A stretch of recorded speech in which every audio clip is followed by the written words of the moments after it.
Esse gol que você acaba de recordar, esse gol teve o dedo do Sampaoli.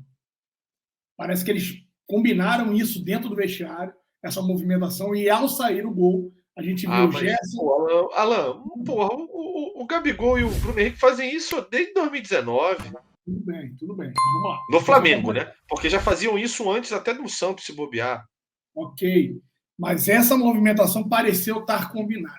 E aí foi um dos motivos que levaram todos eles ali irem até o Sampaoli para comemorar de forma conjunta. É a leitura que eu faço, tá? Com relação à movimentação existe, o Gabigol, inclusive quando o Bruno Henrique não está, ele insiste nessas bolas o tempo todo, tentando achar qualquer outro, um Cebolinha da vida, qualquer outro. Concordo. Estou fechado com você. A gente assiste todos os jogos do Flamengo. Então a gente sabe que o gol saiu de uma situação, né, que pode ter sido conversada no vestiário, mas convenhamos, por mais que tenha acontecido, é muito pouco. Temos 30 jogos do São Paulo. 30. E com o elenco que o São Paulo tem nas mãos, não tem como a gente deixar de cobrar o São Paulo. Não dá mais para minimizar os feitos. E ontem, eu não vi nenhum de vocês dois comentarem, mas o Flamengo perde porque o filho da puta do São Paulo erra ao optar pela substituição do Ayrton Lucas, que não vinha fazendo um bom jogo, e ele até diz isso, né? E aí começa a gerar a tal da insatisfação. Aí tem muita gente também, que aí eu vou ser bem franco com você, Perrota, eu acho que nem tanto ao céu e nem tanto à terra. Mas as coisas começaram errada na escalação, na formatação da equipe. O Flamengo já não é a primeira ou a segunda tentativa do São Paulo de jogar com dois caras abertos, que o Flamengo faz um jogo horroroso. Já começa por aí. Jogo horroroso. O Flamengo mudando a formação e, para piorar, o São Paulo acaba no intervalo, depois de uma partida abaixo do Ayrton Lucas, a gente sabe muito bem disso, ele improvisando o Thiago Maia na lateral esquerda, para que ele pudesse entrar com o Alan, que ainda deixa a desejar também. Para mim, vai se transformar no titular absoluto, vai ser um grande jogador, mas ainda precisa readquirir a sua melhor forma. Está provado isso com relação ao Alan, tá? E ele acaba colocando o Alan dentro de campo. Então, um erro gigante que ele deveria ter tido a humildade de vir a público e admitir a porra do erro na coletiva. Ao contrário disso, ele joga isso para cima dos atletas. Ele coloca ainda mais tempero numa falácia, que para mim é falácia, que os jogadores escolhem as competições. Os jogadores precisam também se dedicar ao Campeonato Brasileiro. Por quê?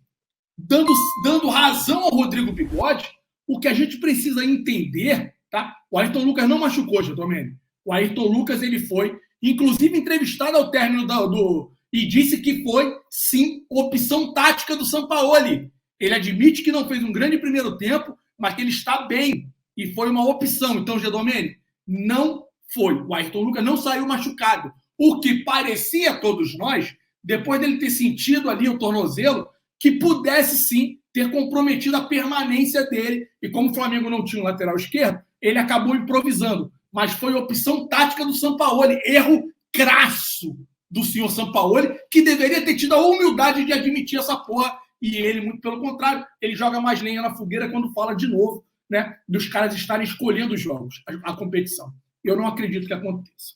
E aí, Perrota, é informação, foda-se. É informação, tá? Eu estou vendo muita corrente falando que o São Paulo não tem relacionamento. O São Paulo tem relacionamento com parte desse elenco.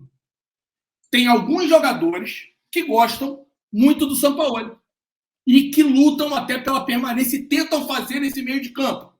Quais são esses jogadores? O Gabigol gosta do São Paulo, não tem problema com o São Paulo. O Gerson gosta, já tem um relacionamento longo com o São Paulo. Você tem o Bruno Henrique, que também não liga tanto. Só que você tem uma outra corrente dentro do clube agora, que é a corrente da insatisfação. São jogadores como o Pablo, que não vinha tendo muita oportunidade. O Rodrigo Caio está puto demais com o São Paulo, porque não está jogando. E com razão, né? E com razão. Aí a gente não sabe de quem é o direcionamento. Outro dia eu vi o Luxemburgo falar, Perrotinha, que ele não escala os jogadores que está muito próximo de vencer o contrato, porque se esse jogador entra e se lesiona, e a gente sabe, o Rodrigo Caio, por todo o carinho que eu tenho admiração e gratidão que eu tenho ao Rodrigo Caio, a gente sabe o quanto ele é vulnerável a lesões. Você imagina o Rodrigo Caio arruma mais uma lesão e tem que ficar encostado no Flamengo mais 1 ano e meio, o Flamengo pagando salário do atleta.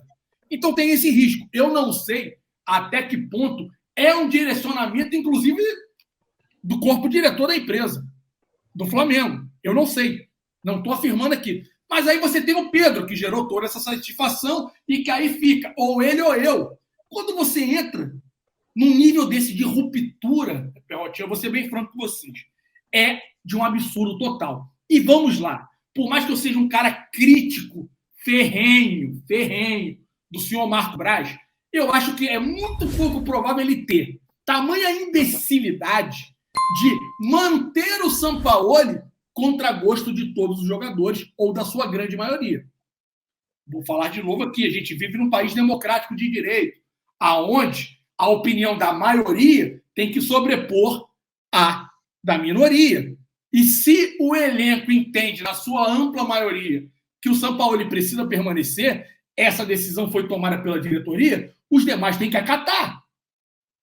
Mas aí vem um outro ponto, que aí a gente pode vir a bater. A gente fala muito aqui da falta de comando do Landim é frouxo, Landim é covarde. Eu sou um dos caras que mais bato nesse ponto aqui.